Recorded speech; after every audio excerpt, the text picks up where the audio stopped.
Hello, I'm Pastor Jeremy Combs, and we're going to pause for a proverb. Let's go. Proverbs chapter 7 and verse 21. With her much fair speech, she caused him to yield. With the flattering of her lips, she forced him. Some things are meant to be bent, others certainly are not. We have all been guilty of taking something that should not be bent and bending it as far as we can, only to have it break. Pencils in elementary school, does that come to your mind? There you are, playing with your pencil, bending it back and forth in your hand, and snap. Here the young man has reached a point where he will either be firm, straight, or he's going to bend. We're told that with her words. This is the harlot woman. She causes him to yield. That word yield in Hebrew means to bend. This is where lust conceives. And he now enters in, he even actually begins to delight into this whole affair, and he thinks this can't be half bad. He's bending himself. She continues flattering him, and now he's joining into her sin. Verse 21, we're told that she forced him. Now, the word force has the idea of to be a breaking point.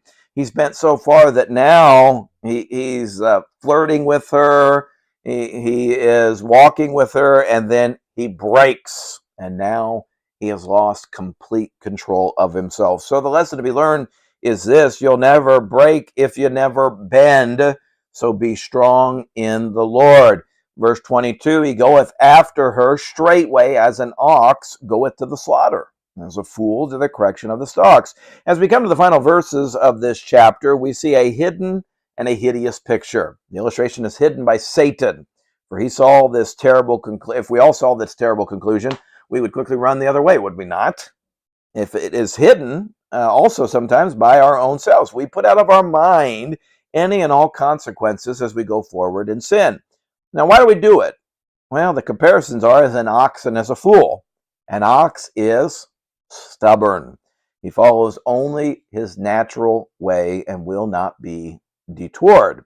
The ox ends up butchered or destroyed. Well, the difference between an ox and a fool is an ox is stubborn and a fool is silly. Maybe not as rebellious as the stubborn ox, but still reckless. He may not end up destroyed, but rather is now in the stocks. He is now a captive. Captive to her every whims, captive to his conscience, captive to the consequences of sin. The old hymn says, if you from sin are longing to be free, look to the Lamb of God. Turn from sin and its temptation today, and you better do it before it's too late. Let's look at one more verse. Verse number 23 says this: till a dart strike through her liver, as a bird hasteneth to the snare, and knoweth not that it is for his life. One of the most pitiful sights is to see an animal caught in a trap. Perhaps it is eclipsed by having to see or put an animal down. You ever watch the old Disney movie Old Yeller with your kids? It might traumatize those poor kids, even sometimes traumatizes us. But by far the worst sight is that of a man or woman, think about this, whose life is destroyed by immorality. Solomon pulls no punches here as he compares this young man taken in by the harlot to an ox being slaughtered simply for its beef. The animal is killed by smiting the beast with a dart, a sword, a spear, or an arrow right into the liver. Next, he describes an animal not yet terminated, but trapped. The animal is bothered by the fact that it cannot run free, but it has no idea that once discovered, it too will be killed. Neither one is a pretty picture. But sin and judgment are always ugly. Today, remember that sin always has a price, and it's usually a lot more than you want to pay. Hey, thanks for joining us. We'll see you next time.